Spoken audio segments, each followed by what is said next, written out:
Hi friends, welcome to daily life Tamil. நம்ம Sunday வெனஸ்டேவும் market update கொடுத்துட்ருக்கோம். So போன வாரம் ஃபுல்லாக மார்க்கெட் வந்து ஒரே ரணகலமாக தான் போய்கிட்டு இருக்கு இந்த வாரனால. ஸோ இந்த வாரமாவது வாருக்கு ஏதாவது ஒரு முற்றுப்புள்ளி கிடைக்குமா என்னன்றதை பார்ப்போம். அதுக்குள்ளே பார்த்தீங்கன்னா கேஸ் விலை, பெட்ரோல் விலை எல்லாமே ஏறிக்கிட்டு இருக்கு இந்தியாவில். என்ன நடக்குதுன்னு வேகாருவா சார் கிட்ட தான் கேட்கணும். வணக்கம் சார். வணக்கம் மேடம்.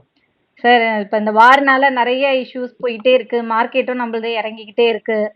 ஸோ இந்த மாதிரி சுச்சுவேஷன்ல இப்போ பார்த்தீங்கன்னா இன்னைக்கு பெட்ரோல் விலை, அதுக்கப்புறம் வந்து கேஸ் விலைலாம் வேற ஏறிடுச்சு. நம்மளுக்கு வந்து இப்போ கச்சா எண்ணெய் வாங்குறதுக்கு பிரச்சனை இல்லை அப்படின்னாலும் இதெல்லாம் வந்து ஏறி இருக்கு. ஸோ என்ன நடந்துட்டு இருக்கு சார்? ஓகே, முதல்ல மேடம் எல்லாமே நடந்துட்டு இருக்கிறது வந்து இதனாலதான். இதனால வார்னால, ரைட்? ஸோ ஒன்று, அப்கோர்ஸ் கேஸ் விலை ஏறி இருக்கு, பெட்ரோல் விலையும் ஏறி இருக்கா? கொஞ்சம் எனக்கு டவுட். இன்னும் பெட்ரோல் டீசல் ஏற்றலை. ஓகே, ஸோ அது ஏற்ற மாட்டாங்களா? ஏற்றி தான் ஆகணும். ஏன்னா குரூட் கச்சா எண்ணெய் வந்து $91 ட்ரேட் ஆகிட்டு இருக்கு. ஓகே, இப்போத்துக்கு நம்ம பேசும்போது அவ்வளோ வரைக்கும் ஏறல. கேஸ் மெட்டில் வேலை மட்டும் ஏறி இருக்கு. ஓகே, லாஸ்ட் டைம் நம்ம பேசும்போது இதான் நான் சொல்லிட்டு இருந்தேன்.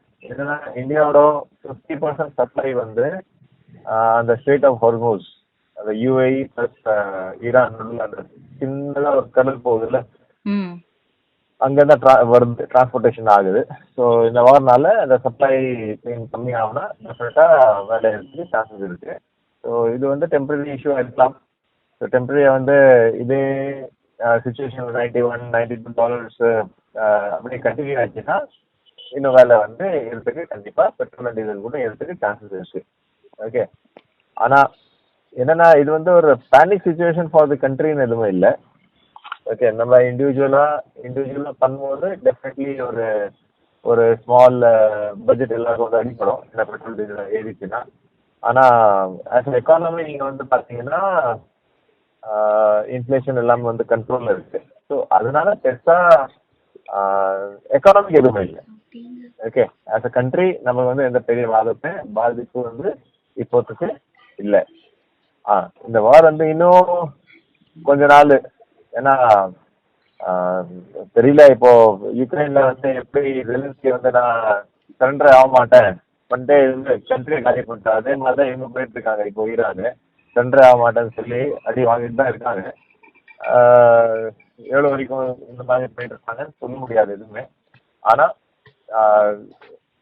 வார் ஒரு வாட்டி ஒரு சீஸ் ஃபயர் ஏதாவது அந்த மாதிரி சுச்சுவேஷன் வந்தால் டெஃபினட்டாக மேலே போகிறதுக்கு மார்க்கெட் உடனே சான்ஸ் இருக்குது.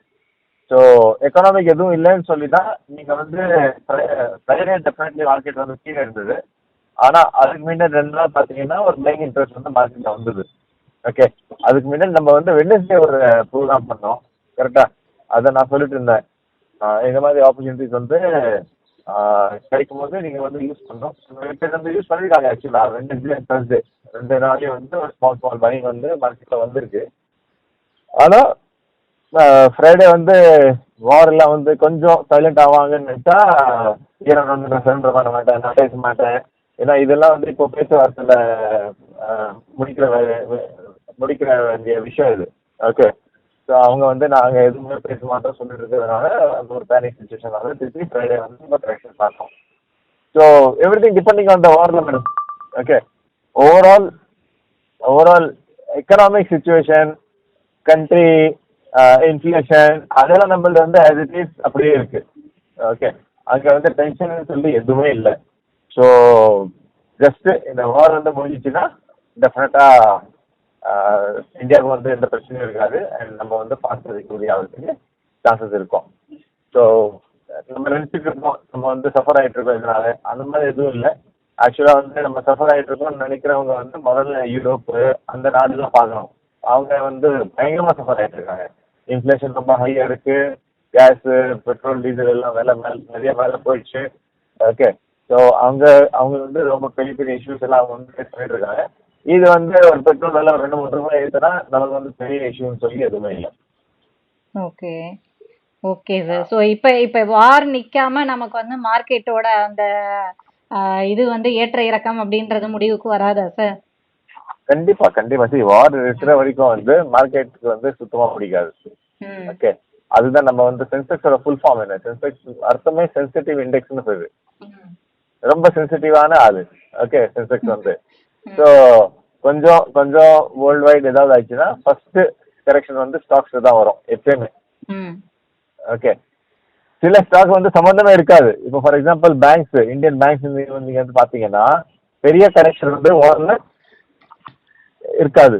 ஆனா அதுவும் பிரைஸ் கீழே வரும். ஏன்னா எதுக்குன்னா பயத்துல வந்து நிறைய பேர் வந்து அதை விற்பாங்க. ஆனா டேக் இட் ஃப்ரம் மீ, இது வந்து வார் வந்து ஃபார் கண்டிப்பா கண்டினியூ ஆக போகுது இல்லை. ஓகே, ஃபார் எவர் யுக்ரைன் மாதிரி 4 வருஷமா ஓடிட்டு இருந்தா கூட பெருசா அங்க வந்து ஏதோ குண்டு பாம்பு போட்டு அந்த மாதிரி விளையாடுறாங்க மாதிரி இருக்கு. ஓகே, ஸோ அது வந்து இப்போ வேர்ல்டு வந்து எஃபெக்ட் ஆகல. ரஷ்யா வந்து ஸ்டார்ட் ஆகும்போது வேர்ல்டு வைடு கொஞ்சம் எஃபெக்ட் வந்தது, அதுக்கப்புறமா எல்லாமே சைலண்ட் ஆயிடுச்சு. ஸோ அதே மாதிரி சுச்சுவேஷன் வந்து இங்கும் வரலாம். ஈரான் வந்து சரண்டர் ஆயிட்டாங்கன்னா அவங்களுக்கும் நல்லது, உலகத்துக்கும் நல்லது, ரைட்? இல்லைன்னா அதை பிடிச்சி நாங்கள் சண்டை போட்டுட்டே இருக்கோம்னா ஈரான் மக்கள் தான் சஃபர் ஆக போறாங்க. எதுக்குன்னா நீங்க வந்து என்ன சொன்னாலும் யூஎஸ் நாங்கள் இது பண்ணணும் அது பண்ணணும் என்ன சொன்னாலும் யூஎஸ் வந்து ஒரு சின்ன நாடு இல்லை, ஒரு பவர்ஃபுல் கண்ட்ரி அது. ஓகே, ஸோ யூஎஸ் கிட்டயும் நியூக்ளியர் வெப்பன்ஸ் இருக்கு, இஸ்ரேல் கிட்டயும் நியூக்ளியர் வெப்பன்ஸ் இருக்கு, எல்லாருக்கிட்டையும் வந்து நியூக்ளியர் வெப்பன்ஸ் இருக்கு, ரைட்டா? ஸோ அந்த மாதிரி நீங்க ரொம்ப தொலை பண்ணிட்டு இருந்தாங்கன்னா ஒரு நியூக்ளியர் வெப்பன்ஸ் யூஸ் பண்ணிட்டாங்கன்னா நீங்க என்ன பண்ணுவீங்க? ஸோ கண்டிப்பா இங்க வந்து இன்னைக்கு இல்லைன்னா நாளைக்கு எப்போ என்னைக்கு புத்தி வருதோ அன்னைக்கு வந்து சரண்டர் பண்ணுவாங்க. ஸோ சரி, இது வந்து நான் பொலிட்டிக்கல் எக்ஸ்பர்ட்டு இல்லைனா ஜியோ பொலிட்டிக்கல் எக்ஸ்பர்ட் இல்லை. ஸோ நான் என்ன ஃபீல் பண்ணுறேன்னா இது வந்து ஒரு சான்ஸ். ஃபார் எவர் வார் நடக்காது. ஓகே, இது வந்து ஒரு வாரம் விடுமா, ஒரு நாள் விடுமா, ஒரு மாதம் விடுமா, ஒரு வருஷம் விடுமா, ஐ ஹேவ் நோ ஐடியா. சுத்தமாக எனக்கு வந்து அந்த ஐடியா இல்லை. ஓகே, ஆனால் கண்டிப்பாக பர்மனெண்ட்டாக விடாதுன்னு தெரியும். ஓகே, ஸோ ஆல்ரெடி இந்தியா வந்து ரஷ்யன் ஆயில் எல்லாம் வாங்குறத பற்றி எல்லாம் பேசிட்டு இருக்காங்க. யூஎஸ் என்ன சொல்லுது அதெல்லாம் பந்து போயிடும். நாங்கள் அலோவ் பண்ணிட்டோம், நாங்கள் அலோவ் பண்ணல, அதெல்லாம் வந்து எல்லாமே கதை. ஓகே, ஸோ அதெல்லாம் வந்து மறந்து போயிடுங்க. இந்தியா வந்து ஆயில் வந்து எங்கெங்கே கிடைக்குதோ அங்கே கண்டிப்பாக வாங்குவாங்க, அதுவும் இருக்கு. அண்ட் என்னைக்கு வந்து வார் நடக்குதோ அன்னைக்கு வந்து நீங்கள் மிஸ் பண்ணுவீங்க. ஐயோ இந்த மாதிரி இப்போ வந்து ஒரு சான்ஸ் இருந்தது, அன்னைக்கு வந்து நம்ம மிஸ் பண்ணிட்டோம். ஆனால் சுச்சுவேஷன் இன்னைக்கு வந்து மார்க்கெட்டில் வந்து இந்த வார் இருந்தாலும் இல்லை. இப்போ லாஸ்ட் 1 இயர் நீங்கள் வந்து பார்த்தீங்கன்னா மார்க்கெட்ஸ் வந்து ஃபிளாட் டு நெகட்டிவ் ரிட்டர்ன் தான் கொடுத்துருக்கு. ஓகே, அது கொடுத்ததுனால இப்போ நிறைய பேர் வந்து பேனிக்னால இதர் விட்ரா பண்ணிட்டு இருக்காங்க ஆர் எஸ்ஐபியை ஸ்டாப் பண்ணிட்டு இருக்காங்க. ஸோ இதோட பெரிய தப்பை வந்து யாரும் வந்து பண்ண முடியாதுன்னு சொல்லுவேன் நான். எதுக்குன்னா இந்த மாதிரி சுச்சுவேஷன்ல தான் உங்களோட எஸ்ஐபி கண்டினியூ ஆகணும் ஆக்சுவலாக. ஓகே, நிறைய பேர் வந்து இன்வெஸ்ட்மெண்ட்ஸ் வந்து மார்க்கெட் கீழே இருக்கும்போது விட்ரா பண்ணுவாங்க. விட்ரா பண்ணாமல் அப்படியே கண்டினியூஸாக நீங்கள் வந்து ஓடிட்டு இருந்தீங்கன்னா எனக்கு தெரிஞ்சு அதுதான் நல்லா ரிட்டர்ன்ஸ் கொடுக்கும். ஜெனரலாக எஸ்ஐபிஸ் எல்லாம் பண்ணும்போது இன்வெஸ்டர்ஸ் என்ன பண்ணுவாங்கன்னா மேலே போகிற மார்க்கெட்டில் பண்ணும்போது அதிகமான ரேட்டில் வாங்கிட்டு இருப்பாங்க.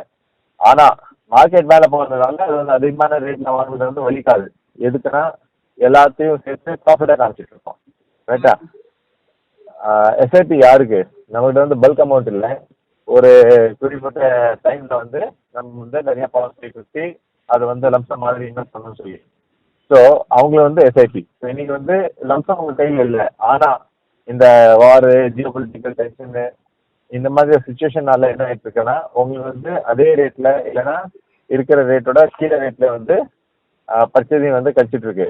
ஸோ என்ன பண்ணுவீங்க? அதிகமான யூனிட்ஸ் வாங்குவீங்க அண்ட் உங்களோட காஸ்ட் ப்ரைஸ் வந்து ஆக்சுவலாக கம்மியாக இருக்கு. Last 1 year rate before rate தான் உங்களுக்கு இன்னைக்கு கழிச்சிட்டு இருக்கு, ரைட்டா?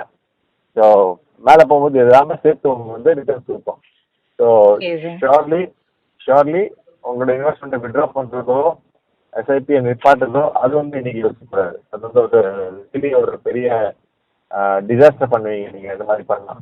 ஆக்சுவலாக இப்போ வந்து ஆட் பண்ணுற டைம் இந்த மாதிரி சுச்சுவேஷனில் சரி, இததான் நான் கேட்க வந்தேன். இப்ப நீங்க இந்த வார சிச்சுவேஷன்லயும் உங்க கிளைண்ட்ஸுக்கு வந்து நீங்க செக்டார்ஸ் எல்லாம் பார்த்து முதலீடு பண்ணிட்டு இருக்கீங்களா? எந்த மாதிரி செக்டார்ஸ் நீங்க கவனிக்கிறீங்க? கண்டிப்பா என்கிட்ட ஒரு கெஸ்ட்டுக்கு தான் தெரியும், வந்து அட்வைசருக்கு தான் தெரியும் இந்த சிச்சுவேஷன்ல எப்படி ஹேண்டில் பண்றதுன்னு. இப்ப நிறைய பேர் வந்து திணறிக்கிட்டு இருப்பாங்க இல்லையா? ஐயோ நான் வந்து இப்போ இப்படி போய்கிட்டு இருக்கேன், ஏறி இறங்குது என்ன பண்றதுன்னு தெரியும். அதான் சொல்றேன், எல்லாமே வந்து உங்க time period dependent madam. Okay, நீங்க வந்து வெறும் 1 வருஷத்துக்கு 2 வருஷத்துக்கு இன்வெஸ்ட் பண்ணிட்டு பண்ணணும்னு வந்தீங்கன்னா கண்டிப்பா இன்வெஸ்ட் பண்ணி நோ யூஸ். எதுக்குன்னா இப்போ வார் வந்து இந்த மாதிரி சுச்சுவேஷன் வந்து லாஸ்ட் 1.5 இயர்ஸா டல்லா போயிட்டு இருக்கு மார்க்கெட். ம் ஓகே, இது வந்து இன்னொரு 1.5 வருஷம் ஓடலாமா? ஓடலாம், ஈஸியா ஓடலாம். ஸோ ஈக்விட்டியில உள்ள வந்தாலே நான் எப்பவுமே சொல்றது வந்து 5 to 7 years, இன்ஃபேக்ட் 7 years சொல்லுவேன் நான், 5 சொல்ல மாட்டேன். ஸோ 7 வருஷத்துக்கு உள்ள வந்தீங்கன்னா கண்டிப்பா நல்லா ரிட்டர்ன்ஸ் வந்து பார்ப்பீங்க. ஆனா நிறைய பேர் என்ன பண்ணுவாங்கன்னா 7 மாசத்துலயே வந்து ரிட்டர்ன்ஸ் இல்லையா, நம்ம வந்து ரிட்டர்ன் பண்ணிடலாமா, ஃபண்ட் சேஞ்ச் பண்ணிடலாமா, இந்த ஸ்டாக் வித்து வேற வாங்கிடலாமா, இந்த மாதிரி யோசிக்க ஸ்டார்ட் பண்ணுவாங்க. ஓகே, ஸோ லாங் டேர்முக்கு நீங்க வந்து வரீங்க, இல்ல சார் என்கிட்ட 7 வருஷம் கொடுக்கறதுக்கு நான் ரெடி, என்கிட்ட வந்து டைமும் இருக்கு பணமும் இருக்கு, ஓகே நான் ஆட் பண்ணி வெயிட் பண்றதுக்கு ரெடி தான். நீங்க எவ்வளவு பணம் வேணா இன்வெஸ்ட் பண்ணலாம் இன்னைக்கு தைரியமா. ஓகே, ஆஃப்டர் 5-7 years நீங்க வந்து பார்க்கும்போது ரொம்ப சந்தோஷப்படுவீங்க. பட் நீங்க வந்து இந்த மாதிரி இன்வெஸ்ட் பண்ணீங்க. ஓகே, அதே உங்களுக்கு வந்து உங்க பணம் ரிட்டர்ன் தேவை, 1 வருஷத்துக்கு அப்புறம் 2 வருஷத்துக்கு அப்புறம் ஏதோ ஃபீஸ் கட்டணும், ஏதாவது ஒரு விஷயத்துக்காக வந்து பணம் தேவை. அந்த பணத்தை கண்டிப்பா நீங்க இன்வெஸ்ட் பண்ணக்கூடாது. ஸோ எத்தனை நாள் நீங்க வந்து பணம் இன்வெஸ்ட் பண்ணி வெயிட் பண்ண முடியும், அதை முடிவு பண்ணி தான் நீங்க வந்து உள்ள வரணும். Okay sir. Okay sir. So இப்போ இந்த சுச்சுவேஷன்ல வந்து நம்ம இறங்கும் பொழுது வாங்கி வைக்கிற மாதிரி தான் இருக்கணும். இப்போதைக்கு இந்த வாரம் கண்டிப்பா நிக்காம வந்து மார்க்கெட்டோட அந்த ஃபிளக்சுவேஷன் அப்படின்றது போகாது. ஃபிளக்சுவேஷன் கண்டிப்பா போகாது. என்னைக்கு வார் நின்றுச்சோ அன்னைக்கு வந்து ரிகவரி பார்ப்போம். ம் ஓகே, ஸோ ஈரான் வந்து மிடில் ஈஸ்ட்ல வந்து one of the strong countries. Okay, so அவங்க வந்து ஒருவேளை சரண்டர் ஆயிட்டாங்கன்னா டெஃபினட்டா ஒரு பெரிய இஷ்யூ வந்து அங்கே இருக்கிற இஷ்யூ வந்து சார்ட் அவுட் ஆகிறதுக்கு சான்சஸ் இருக்கு.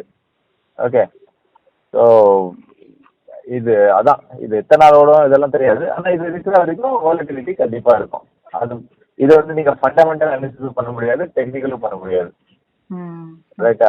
ஏன்னா டெக்னிக்கலி சார்ட் பார்த்தீங்கன்னா இன்னைக்கு எல்லாமே நெகட்டிவாக இருக்கும். ஆனால் இன்னைக்கு வாரம் நினைச்சுன்னு ஒரு நியூஸ் வந்தா எல்லா ஸ்டாக் மார்க்கெட் ஃபிகர் ஆகிட்டு மேலே போயிடும் மார்க்கெட். ஸோ இது வந்து நீங்கள் அனாலிசிஸ் எதுவுமே பண்ண முடியாது. இது வந்து நான் சொன்ன மாதிரி ஒரு கெஸ் ஒர்க்கு தான்.